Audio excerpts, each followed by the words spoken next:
Hey everyone, and welcome to another episode of The Negotiation. On today's show, we talk with Justin Mallen, founder and CEO of Silk Road Telecommunication, a data services company based in Hangzhou. Justin has been in China since the 90s and founded his company in the year 2000, foreseeing the immediate need for data service centers to play a pivotal role in China's emerging internet rollout. We talk about what it means to process immense amounts of data for high traffic days like 618 or 1111, the Singles Day shopping bonanza, and how China grew from no internet users to triple that of the US at nearly 900 million today. We talk about the state of China's mobile internet and which of the big three are dominating and why, including a quick lesson on something called peering that is widely used in North America but still not adopted by the Chinese carriers. We also talk about 5G, what it is, what it means for infrastructure, and the future technologies it brings significantly closer to becoming a reality. Lastly, we talk about Huawei, how the company is doing amidst tremendous pushback from the Trump administration on security concerns on one side and the impact of COVID-19 that has decelerated the rollout of 5G, something that most expected to catapult Huawei into the top rungs of the market. Enjoy. There's an inherent latency that's between 20 and 40 milliseconds just on the 4G network.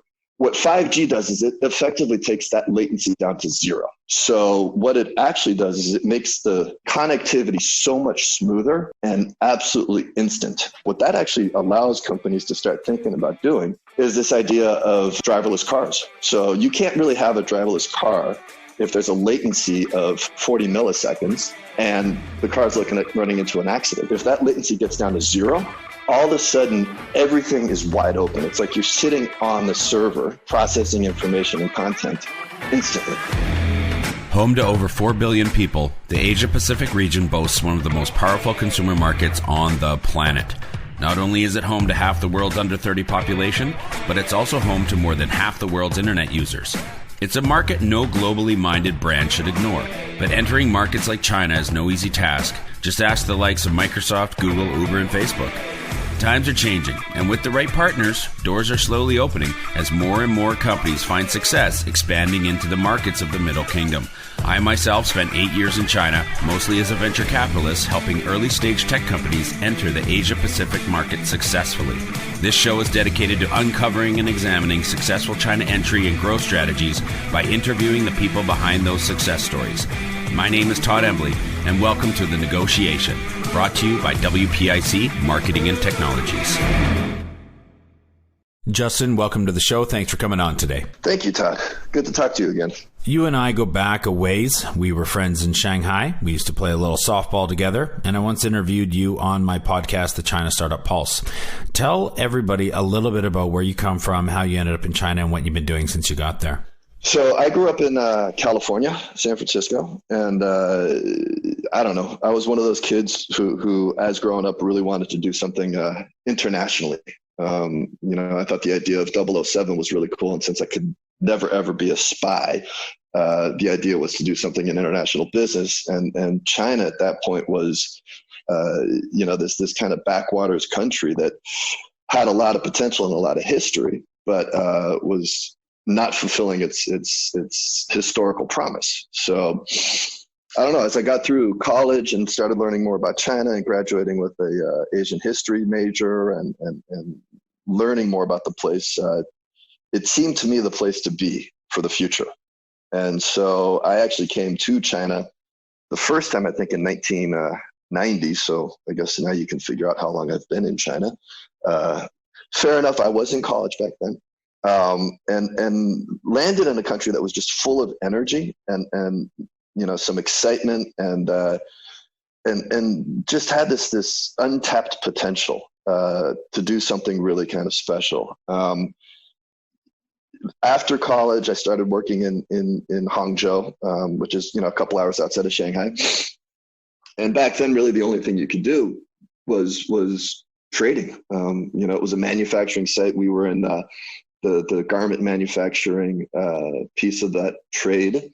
And it was great. It kept me in China.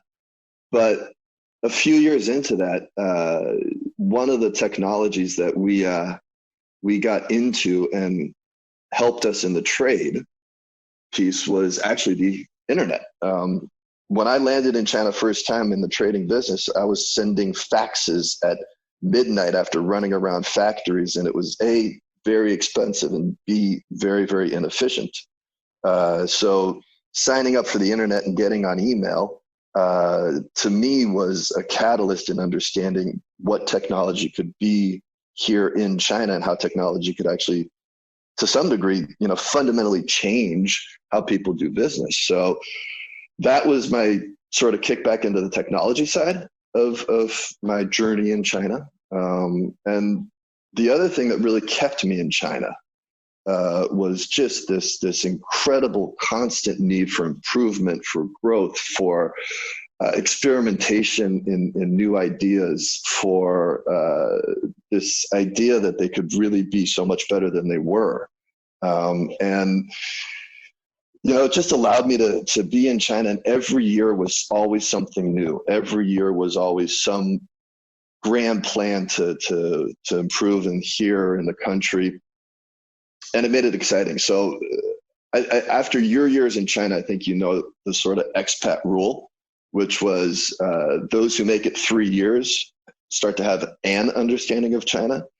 Those who actually get to 5 years have an appreciation and a deeper understanding in China. And then to some degree, those who pass the 5-year mark never leave China. So to me, initially it was always the 3 to 5 year plan and then, return back to the States. But by the time I got done 5 years on, looking back at what China was when I arrived to what it had become, it was very obvious to me that this was the place to be.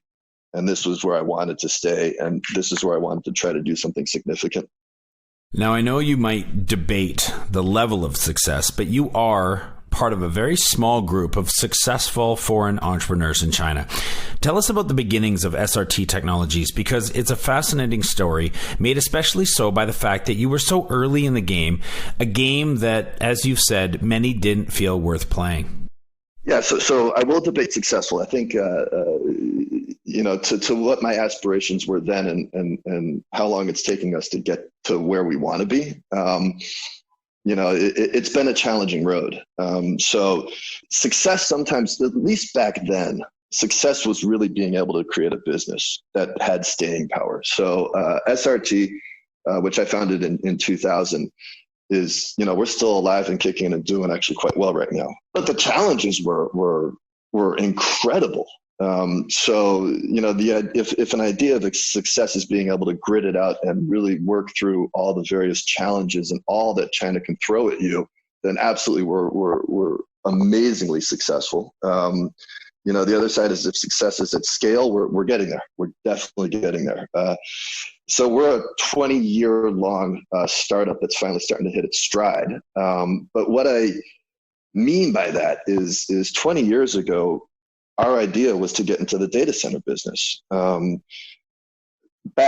on that idea of what the internet, of what email brought to the trading companies and actual, global commerce, to me, there was this idea that the internet will fundamentally change how China does business. And of course, that's panned out, or that's been proven over the last 5 years. And the idea was I wanted to be a part of that. It was this amazing opportunity that I was able to be there at the very beginning of it. And as an example, when we came and started our business, there were no Chinese words for data centers. We kind of translated that directly from the English. Co-location, which, in the data center space is basically the concept of someone giving you their servers, so they co-locate their servers with you. There was no word for that. So we helped create those words. And it was a very interesting and very challenging time because China's telecom infrastructure is owned and operated by 3 incredibly large state-owned enterprises, China Telecom, China Unicom, and China Mobile. And back then they had the one key resource you needed, which was networking. And they didn't want people in their space. So for the first however many years of my business, it was a constant battle with these carriers to get the access we needed to drive our business. But we knew that we had this opportunity, and we knew that we had a model that would work, because a state-owned enterprise in a lot of times they're really good at having resources. They're not necessarily so good at having the concept of service that you need to operate a successful business. So laying pipes, putting in infrastructure, creating a massive organization that can service or that can bill and provide that service is great. But, in running a data center, you need to be really hands-on, and you need a really strong operations team. And to some degree, the carriers weren't good at that, which was the opportunity we saw. And of course, the challenge at that time was then to figure out how to survive as that market need came to a point where it is right now, in that instead of the carriers being our competitors, they're our partners. So that was a 15-year journey to going from what we knew ultimately that had to happen, in that the carriers had their core resource and we're very good at it. We have our core skill set and we're very good at it. And it's now developed into a cooperation model. Getting through those 15 years though, oh boy, that took a lot of work. It took a lot of creativity.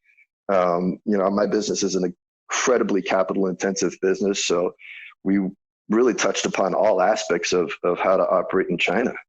And then I guess to close this portion out, the market right now here for what we do is exploding. And it was only re-energized or further energized by this recent coronavirus, in that right now, a lot of services that were starting to go online have now been immediately pushed online. Online education, online business services, online communication, online video, online gaming, everything's online right now. And that's just only reinvigorated our business. I guess that just points to how much the game has changed over the years. I remember a rather funny story that you told about when you were starting out and you wanted to get your data service license for your company, and you went to get it and they didn't know what it was. And then 3 years later, they came back and asked you why you didn't have a data service license. And you looked them in the eye and said, well, because you didn't know what it was when I came to you the first time.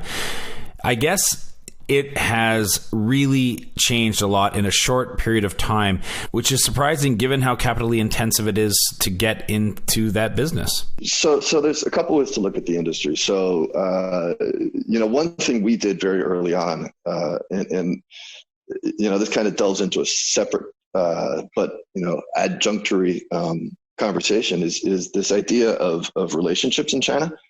And, the idea really comes around that when we started our business, we didn't know anybody. We started it and built all those relationships. But what we did do was spend a lot of time educating and talking with the relevant people who are supposed to be at that time regulating and or, the key gatekeepers within this space. And, as you mentioned on the data center licensing, they didn't have one. They didn't know what it was. And we spent a year or two explaining to them the business and helping them understand what technically they're supposed to be regulated. So given that, we ended up building a lot of credibility across the space just on the fact that we were, working with, educating, talking with, and helping them kind of develop this process and this licensing process. Now, as you go forward though, technically data center business is building the underlying core infrastructure. So we build up, operate, and maintain and own the buildings that house all the servers for the internet. So they're very highly designed, high tech, very secure sites that someone like an Alibaba, like a Tencent, like a Jingdong would be willing to put their service, which is their heartbeat. None of the internet works without the servers, without the building that makes that actually happen. But yet again, similarly, because this idea of data center and underlying data services has really expanded now into cloud, into analytics, into big data, into AI. A lot of that is now yet a new layer on top of the core infrastructure that we provide. So yet again, there is still no clear separation between what we do and someone who runs a cloud business. So a cloud business is technically not a data center. It's actually a platform on top of a data center. So the way it kind of sort of has been defined is this idea of infrastructure as a service. So infrastructure, we're the infrastructure side, and then platform as a service. And the platform guys are your cloud vendors, they're your AI vendors, they're your big data analytic vendors. And a lot of times they're like, GitHub or whatever, they're your core software pieces of the puzzle. And that now is actually put back in with the infrastructure side, which is what we do. So you're right. On the infrastructure side, it is very capital intensive, and there's only a few of us in China that are actually good in doing this. But on the platform side, in terms of cloud services and little pieces of the puzzle, it's not as capital intensive, but they're now being bundled into this this sort of big data center services grouping in terms of licensing. So that's where you can see thousands of data center type licenses, but that also covers this idea of the services that go on top of what we provide. How does a data center prepare for events like 11/11 or 6/18? Can you put it in perspective for us just how much data your servers have to try and handle during those 24-hour periods? We don't actually own the servers, and we don't own the data. All we own and all we do is we make sure that where those servers are located, that nothing bad happens. So the way to think about it is we're kind of like an office building. And our tenants are our customers, and the customers are running, double 11 or singles day or 6/18. But those days are absolutely the highest volume usage of data and the highest volume created of data and the most important / sensitive data. So as we operate those buildings and make sure that the buildings actually work, we have to absolutely be positive that anyone in and out of that building can get in and out, and the power is on and all that stuff. It's like a crush on a building, and you need to make sure that you're absolutely there. So back to your question, think about the Super Bowl. Are you sure you want to bring that up? You're a huge 49ers fan.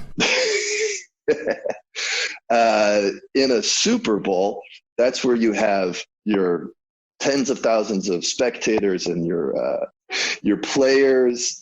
Everything is happening on there. It would be really bad if the power went out during a Super Bowl. In fact, I remember the 49ers previous Super Bowl trip, and the power went out, and the Niners were doing great up until then. And after that, they kind of got cold, and that was the end of the last Super Bowl run or the previous Super Bowl run for the 49ers. So absolutely, what we have to do, our job is to make it absolutely certain that during those periods of time, as regular periods of time, that our buildings are absolutely online, powered up, that the HVAC systems, so the cooling systems are in place, that all the systems are up to date, and there's no way at any point that the power or any significant issue or problem can happen. Because if that building goes down, or if there's a significant issue within that building, basically all the stuff that's trying to happen during Singles Day stops. And the economic loss out of that is unimaginable.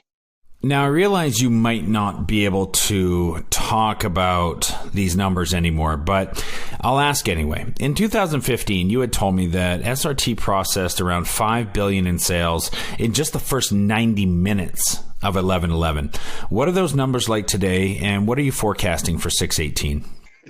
So to clarify, SRT didn't process anything. We just made sure that the customer, and obviously Singles Day is Alibaba, so we had to make sure that the customer had the power and the infrastructure in place to handle those processing. So we don't actually handle the processing, and those are public numbers, so that's perfectly fine. Mm-hmm.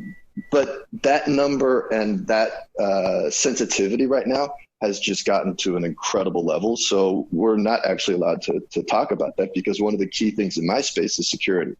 And knowing who does and who handles and where that stuff is being handled and how that's being handled is an incredible security risk. So back when Singles Day started, this was a relatively new concept. I mean, I think that was one of the second Singles Day, and it was great.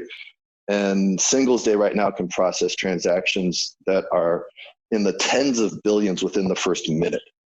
And that level of scale right now has it that our level of security and our level of sensitivity to what that means makes it that, no, we can't talk about that anymore. It's just an incredibly large number, and it's only going to keep growing as the behemoth of Ali and Tencent and all these guys just get bigger and bigger at what they do, because this is what the market demands. You once told me that you were the 6th internet user in Hangzhou, an unbelievable statement in of itself. How has China developed from zero internet connectivity into the largest nation of internet users today with nearly 900 million, triple that of the US and nearly twice India? Yeah. So as I said in the beginning, to me, getting on the internet was a very self-serving solution. My life back then in China, I think it was 1993, 1994. I had to wait for a newspaper that was, days, if not weeks old. I had to wait for faxes to come from the U.S. side of my business to tell me what to share with me what I needed to handle over the next few days. It was frustrating and extremely inefficient. So the internet was a way to get online and make that happen. And when I went to sign up for it, they barely knew what it was. They had the service, but it was buried deep. And the infrastructure was incredibly bad. It was all dial-up, if that, and there were phone numbers that you had to try, and it was as slow as could possibly be. So it was all extremely challenging. But clearly, China, as well as the rest of the world, saw this internet and saw what it could bring.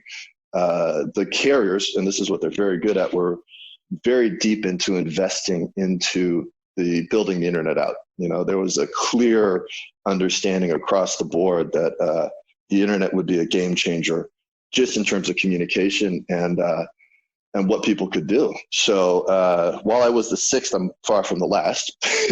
and what happens in that space is the cost to build infrastructure and then the cost to deliver to consumers gets to a scale where ultimately your cost on delivering that service is very, very, very low. You put in the infrastructure, you put in the pipes, so in this case, fiber, you link it all up together for the most part, and your cost of delivery is very negligible to what you can take in revenue. And that's brought this cost of internet down to a point where, like you said, 900 million people in China have absolute ready access to the internet.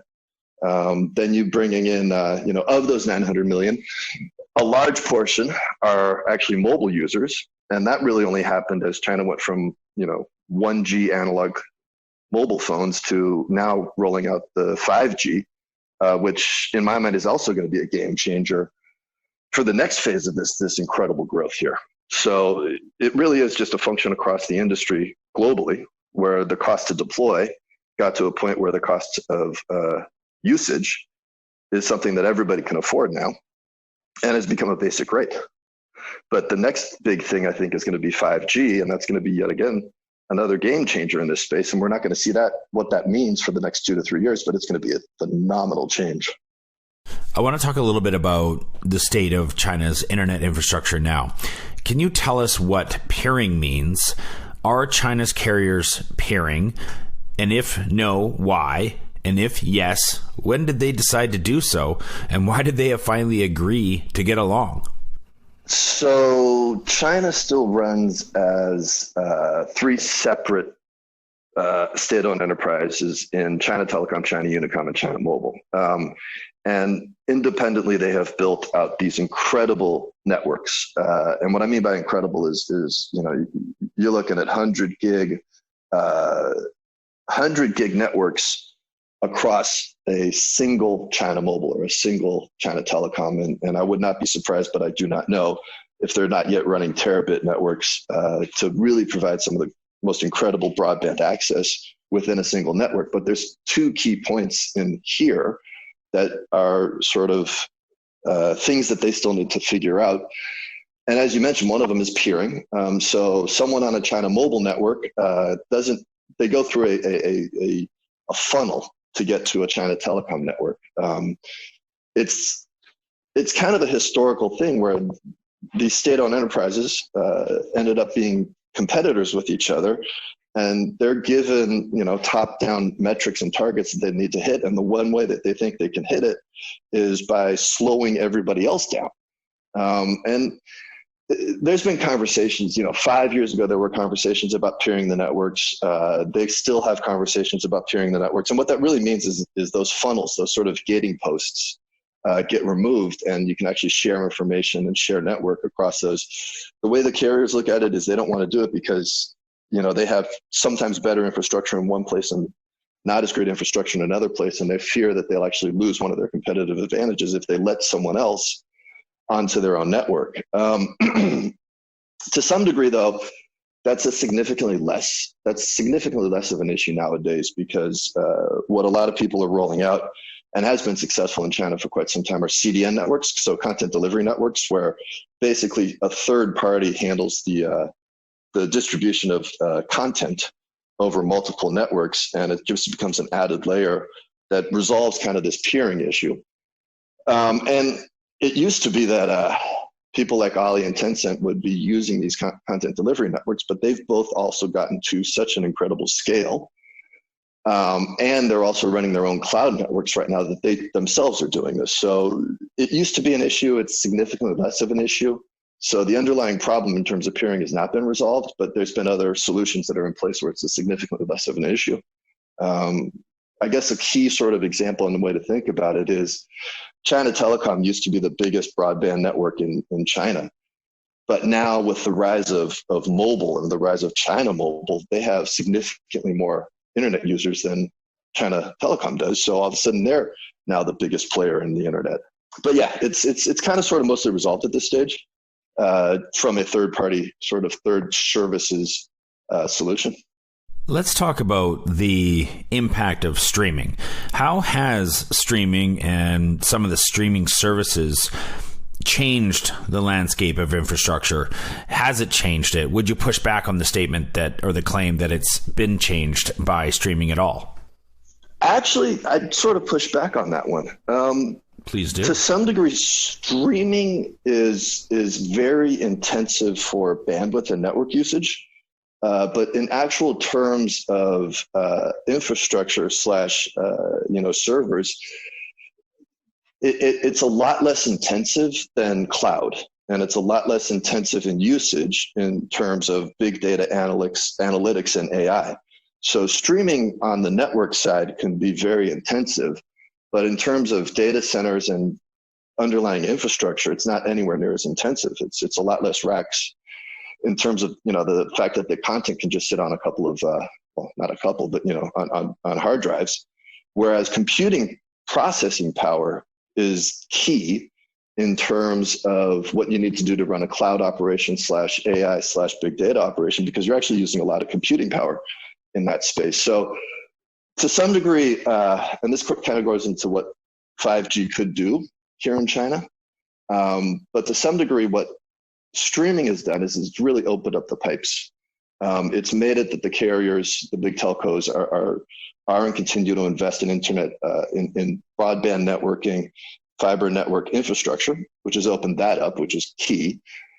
In terms of our space, the data center side of it, the cloud, AI, and big data are the ones that are really driving this investment in new data center services, because that's going to be what's going to drive the next sort of layer of growth as the China market goes from something that was B2C in terms of users wanting to watch the latest, hottest video to now also with this coronavirus where it's going more to B2B and people really wanting to actually take a lot of those services online. So we're going through a fundamental shift right now. The first shift, I guess, is, as you said, streaming. Streaming was great for the network because it required the carriers to make that investment.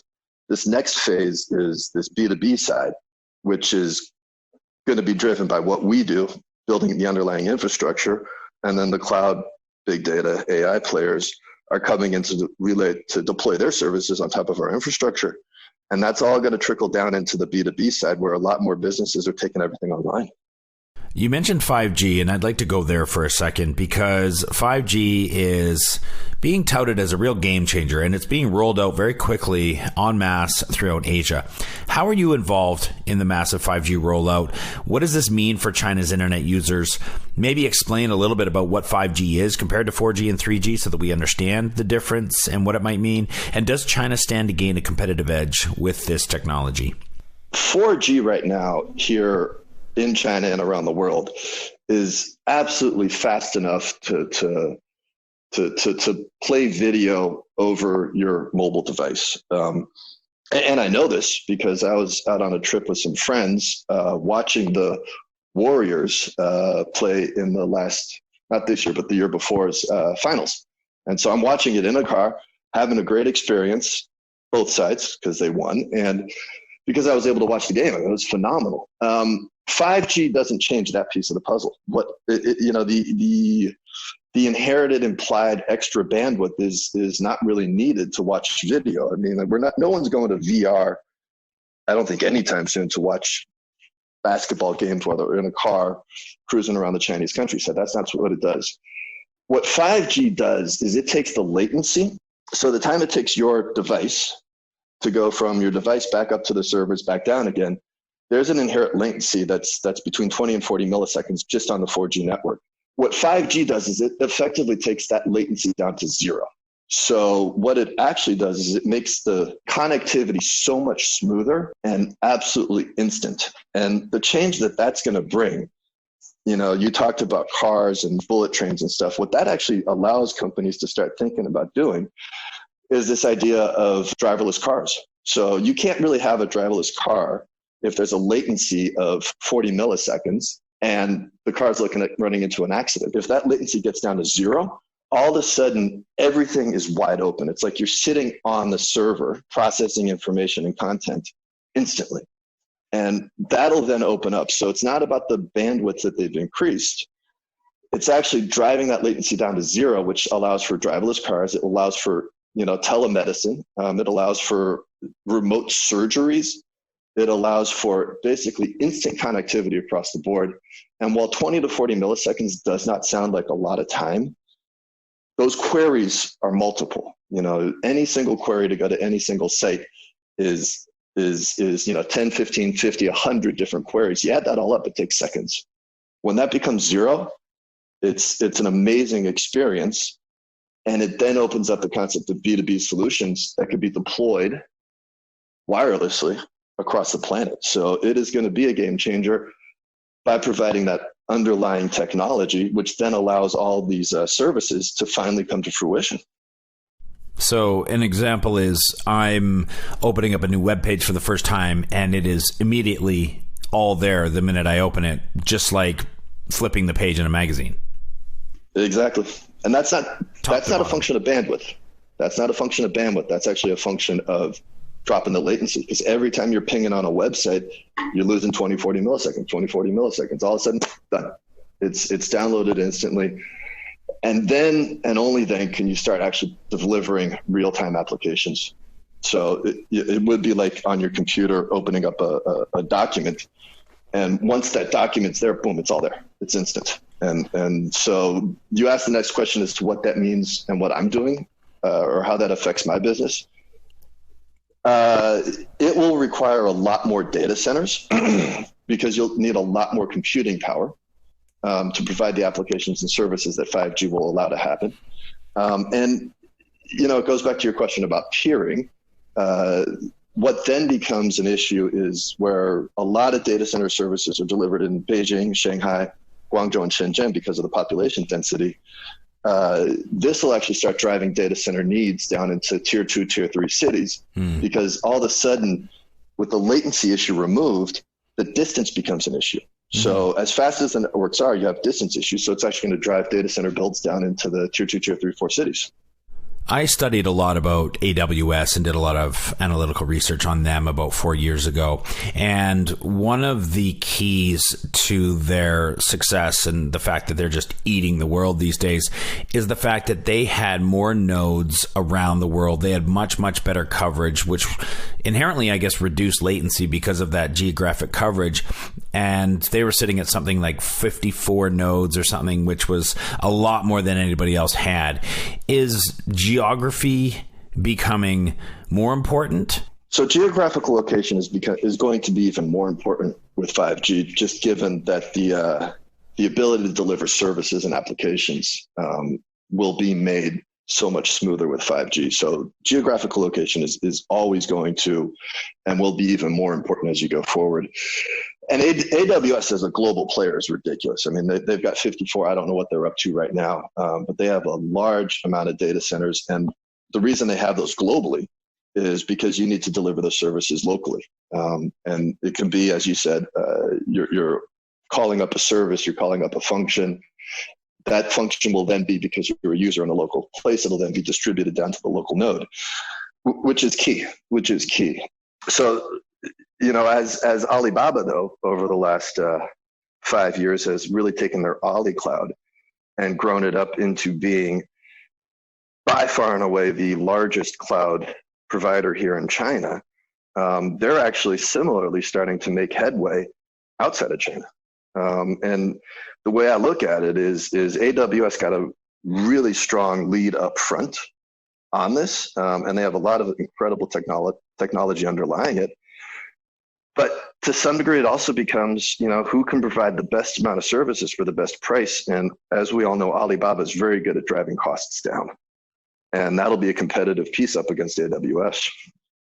The last topic of discussion that I'd like to introduce for us is around the company Huawei. You're in the telco game, and we know that Huawei has been beaten up by a couple of different things recently. One being the Trump administration's war that they've waged on them, and COVID-19's impact.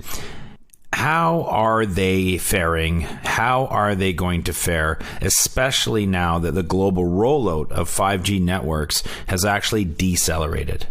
By far and away, Huawei is a very interesting company. They're private, they're not public. They started off, and Ren Zhengfei, the founder, is an incredible leader and an incredible business guy.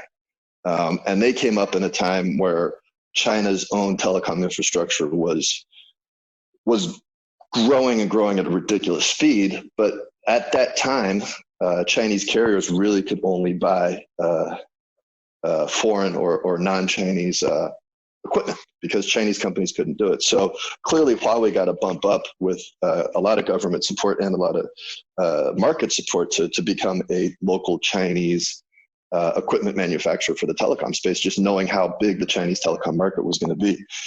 And clearly they did some things that have been rumored to and likely sort of proven to not necessarily be the best way to start off your company. But on the other side, and this happens a lot in China, as we all know, they learned from what they took, or they learned from how they started. And then they really started to do this, to do their own internal innovation. And that's really taken them from, kind of being this startup in China with an inherent market that was protected for them, to now where they have some of the best 5G technology that's out there. And to some degree, what Trump is doing and what everybody else is doing is the same thing China did when Huawei started. China did the same thing, and now Trump's doing the same thing on the other side. And the reason Trump has to do that to some degree is because the U.S. Equipment manufacturers lost a step, and they didn't innovate as well or as quickly as they should have, and they're losing market share on it. So, I guess the irony of this, for all that people are complaining about Huawei and complaining about the support that they got from China early on, the U.S. and Trump is doing the exact same thing right now. So what they're complaining about, we're doing, and it's just kind of this idea that that as companies grow and people get competitive, government stepping in is never a good idea. And I've never thought it was a good idea on either side. They should let the competition, and they should let the technology, and they should let the companies compete on an even field. And when governments get involved, that's where you end up with a Huawei. And that's where you end up with, Trump doing what he's doing against Huawei. And if it was all on a fair field, we would probably not have just a single Huawei doing 5G. You'd have multiple companies doing 5G and doing it very well. And that's sort of the underlying issue. I thought it would be fun to end today's conversation talking about a good old friend of yours, a buddy of yours from Hangzhou, Jack Ma. I know you guys know each other pretty well. You've hung out together. You've done some backyard barbecues together. Any interesting anecdotal stories that you'd like to share? You know, we all started, I'd love to say we all started at the same time in the same place. And quite simply, he was definitively a lot smarter than I was. And am. And clearly that's shown by what he's managed to make Alibaba into. So, you know, I knew Jack Ma back in the very, very early days, and obviously he is incredibly busy now. But, you know, for him, there always was this core ethos of trying to create something special and really sort of challenging the norms. And he was very good at that. And he was very good at taking this vision of creating something on technology, on the internet, that would literally change people's lives. And he has accomplished that in an incredible way. And he worked really, really hard to get from where he was, to motivate his team, to lead his team, and to drive this change that is now global. So anecdotally, he's a very, very driven individual with a very clear vision, who is an incredible leader. And I just wish I was able to have more barbecues and spend more time with him to learn even more. Justin, thanks a lot for coming on the show, friend. It was a really intelligent conversation. I did learn a lot, and you have a depth of knowledge around some things that very, very few foreigners have in China. So thank you very much. Thank you, Todd. It's been a pleasure again. I'll push back on intelligence. It's just grit and fighting through every single day out here. And eventually you have to learn something. A lot of times intelligence is evidenced by nothing more than a ton of scar tissue. So thank you once again. Thank you. Growing a company is hard. Doing it in a foreign market? Exponentially so. The best piece of advice I can give you is not to do it alone. When you start looking across the pond for further expansion possibilities, and I sincerely hope that you do, make sure you choose the right partners to do it with. My good friends at WPIC Marketing and Technologies have almost 20 years of experience helping brands just like yours enter China. I hope you enjoyed this episode of The Negotiation, and if you're interested in being a guest or want to connect with me or any of our team, please reach out to us at podcast@wpic.co. And be sure to rate, comment, and subscribe wherever you get your podcasts. 再见。